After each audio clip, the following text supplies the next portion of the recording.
Hello friends, welcome to our channel.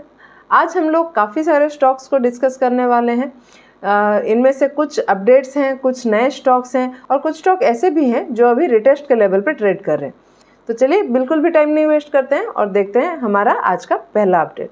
Borosil renewables, ये stock को हमने कल ही डिस्कस किया था और आप देख सकते हैं हमारा जो एंट्री पॉइंट था, मतलब 514 का जो एंट्री था, इस लेवल से स्टॉक ऑलरेडी 4% का अपमूव दे चुका है, लेकिन ऊपर से थोड़ी प्रॉफिट बुकिंग भी हुई है। स्टॉक को अगर हम 1 आवर टाइम फ्रेम में चेक करेंगे तो आप देख सकते हैं स्टॉक ब्रेकआउट के बाद अभी रिटेस्ट के लेवल पे ही ट्रेड कर रहा है। तो मेरा स्टडी ये बोल रहा है कि हो सकता है इसी लेवल से स्टॉक अपना अपमूव चालू कर ले। देखते हैं कल का मार्केट में क्या होता है। हमारा अगला स्टॉक है अशोका बिल्डकॉन। ये स्टॉक को हमने 16 अप्रैल को डिस्कस किया था जब स्टॉक ने ये कंसोलिडेशन जोन से ब्रेकआउट किया था और हमारा जो फाइनल टारगेट था वो 1560 के लेवल पे था। लेकिन हमारे इमीडिएट टारगेट्स देखिए, जैसे पहला टारगेट हमारा 1199 के लेवल पे था जो कि अचीव हो गया है। उसके बाद हमने स्टॉक को फिर से चलिए डेली टाइम फ्रेम में अगर देखेंगे, उसके बाद स्टॉक को हमने फिर से 24 मई को डिस्कस किया था जब स्टॉक ने ये जो एक छोटा सा कंसोलिडेशन जोन था यहाँ से ब्रेकआउट किया था। उसके बाद भी हमारा जो ये कंसोलिडेशन जोन का टारगेट था 1378 के लेवल पे, ये भी टारगेट अचीव हो गया था और स्टॉक हमारे इवेंचुअल टारगेट के आसपास भी पहुंच गया था, लेकिन उसके बाद से थोड़े दिन कंसोलिडेट कर रहा था और आज फिर से स्टॉक में एक 20% का बढ़िया अपमूव आया है और मेरा टारगेट अचीव हो गया है। हमारा अगला अपडेट है LIC हाउसिंग फाइनेंस। ये स्टॉक को हमने 12 जून को डिस्कस किया था जब स्टॉक ने ये कंसोलिडेशन जोन से ब्रेकआउट किया था। यहाँ पे तो मेरा टारगेट अचीव नहीं हुआ है, लेकिन स्टॉक में ऑलरेडी मुझे 8% का मूव मिल चुका है। इसलिए कल अगर स्टॉक में कुछ अच्छा मूव आता है तो 799 798 के आसपास अगर स्टॉक पहुंच जाता है तो मैं पार्शियल प्रॉफिट यहाँ पे बुक कर लूँगी। हमारा अगला स्टॉक है अपडेट में गैब्रियल।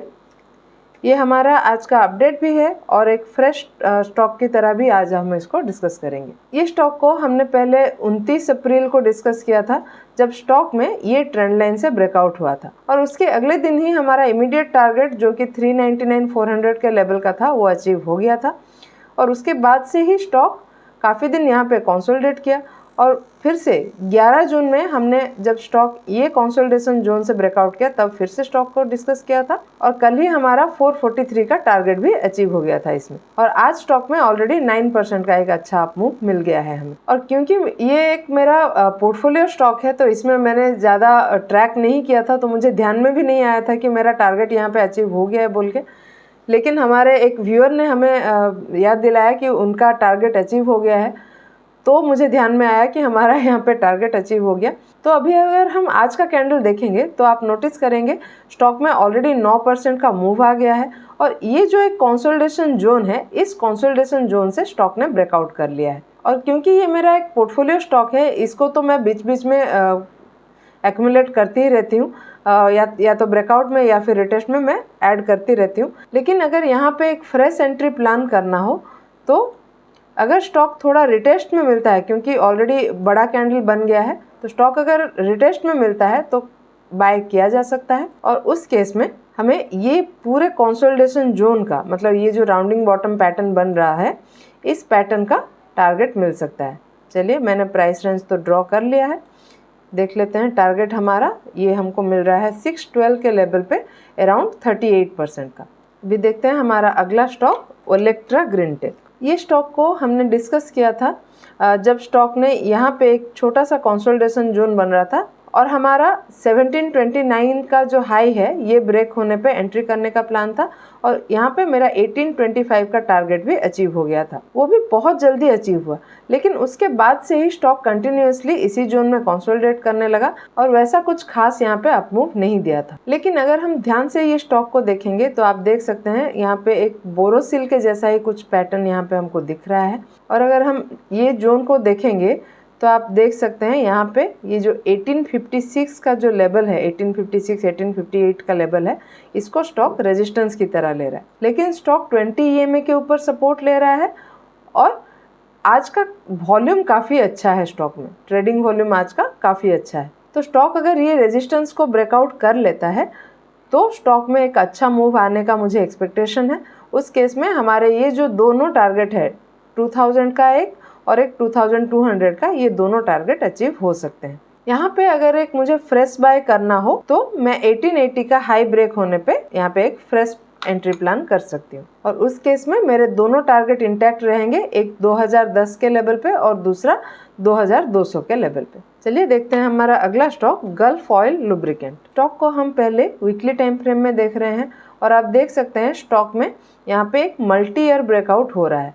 जो 1097 का हमारा एक जोन मैंने ड्रॉ किया है, इस जोन को स्टॉक 2018 से रेजिस्टेंस की तरह ले रहा था और फाइनली अभी स्टॉक में इस लेवल से ब्रेकआउट हुआ है। चलिए स्टॉक को डेली टाइम फ्रेम में देख लेते हैं। यहाँ पे हम देख सकते हैं स्टॉक ने ये जो जोन था हमारा रेजिस्टेंस का, यहाँ से डायरेक्टली ब्रेकआउट नहीं किया है, लेकिन ब्रेकआउट से पहले लंबा कंसोलिडेट किया है। यहाँ 4-5 महीने का कंसोलिडेशन करके ही यहाँ पे ब्रेकआउट किया है। और अगर हम देखेंगे तो स्टॉक अभी 20 EMA से सपोर्ट लेके अप मूव कर रहा है और वॉल्यूम काफी अच्छा है ब्रेकआउट का। और अगर हम कैंडल को भी देखेंगे तो ये एक स्ट्रॉन्ग ब्रेकआउट कैंडल है और RSI भी 60 से ऊपर ही चल रहा है, 72 के आसपास। तो यहाँ पे एंट्री कैसे प्लान करना है, क्योंकि स्टॉक अभी हमारे ब्रेकआउट के लेवल के बहुत ही करीब है और करीब 4-5 महीने का कंसोलिडेशन के बाद ब्रेकआउट किया है, तो मुझे लग रहा है कि स्टॉक में अभी और पोटेंशियल है अप मूव करने का। इसलिए यहाँ पे हाई ब्रेक पे, मतलब 1166 का हाई ब्रेक होने पे मैं थोड़ा क्वांटिटी में अपना एंट्री प्लान करूँगी।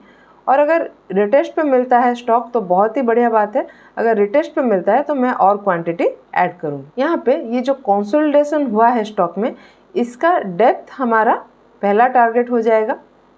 चलिए यहाँ पे एक प्राइस रेंज ड्रॉ करते हैं और इसको अगर हम पुट करेंगे रेजिस्टेंस के ऊपर तो हमारा टारगेट हमें मिल जाएगा 1387 के लेवल पे, जो कि हमारे एंट्री से करीब 18% का एक टारगेट हमें मिल रहा है। और मैं अपना स्टॉप लॉस को 1043 से थोड़ा नीचे प्लान करूंगी, क्योंकि आज का जो कैंडल है वो काफ़ी स्ट्रॉन्ग है, इसी के नीचे मैं अपना स्टॉप लॉस प्लान कर रही हूँ। चलिए अभी कुछ स्टॉक्स को डिस्कस कर लेते हैं जो अभी रिटेस्ट के लेवल पे हमको दिख रहे हैं। पहला है KNR कंस्ट्रक्शन। ये हमारा एक स्टॉक ऑफ द वीक भी था और इसको हमने 31 मई के आसपास कहीं डिस्कस किया था और 344 का हमारा पहला टारगेट तो यहाँ पे अचीव हो गया था और स्टॉक ने हमें ऑलमोस्ट 35% का एक बढ़िया रिटर्न भी दिया था।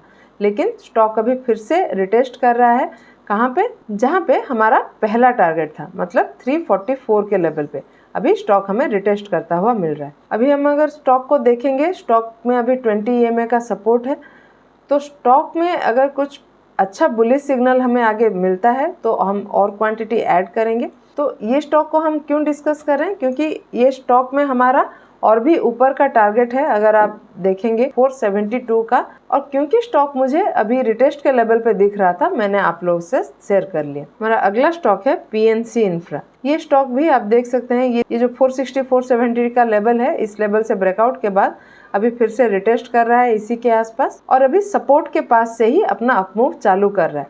तो ये भी स्टॉक आपको अभी रिटेस्ट के लेवल पे मिल रहा है।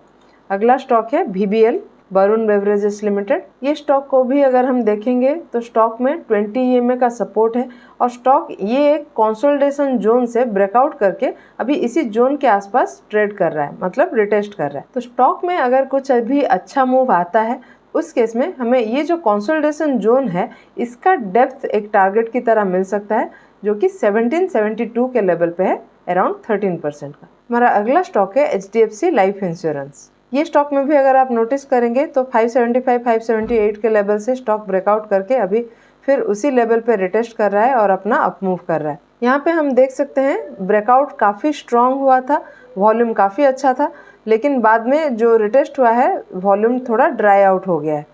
तो ये भी एक अच्छा स्टॉक हो सकता है। और अगर हम देखेंगे तो यहाँ पे हमें 20 EMA का स्टॉक में सपोर्ट भी मिल रहा है। तो ये हो गए हमारे आज के स्टॉक्स, लेकिन ध्यान में रखिएगा कि ये मेरी तरफ से कोई भी बाइंग या सेलिंग का सजेशन नहीं है। आप अगर अपना एंट्री प्लान कर रहे हैं तो प्रॉपर एनालिसिस करें, उसके बाद ही स्टॉक में अपनी एंट्री प्लान करें। आपको हमारा आज का एनालिसिस कैसा लगा हमें कमेंट में लिख के ज़रूर बताइएगा, और अगर पसंद आया हो तो वीडियो को लाइक और चैनल को सब्सक्राइब करना बिल्कुल मत भूलिएगा। ऐसे ही और टेक्निकल एनालिसिस के साथ मिलते हैं अगले वीडियो में। Thank you.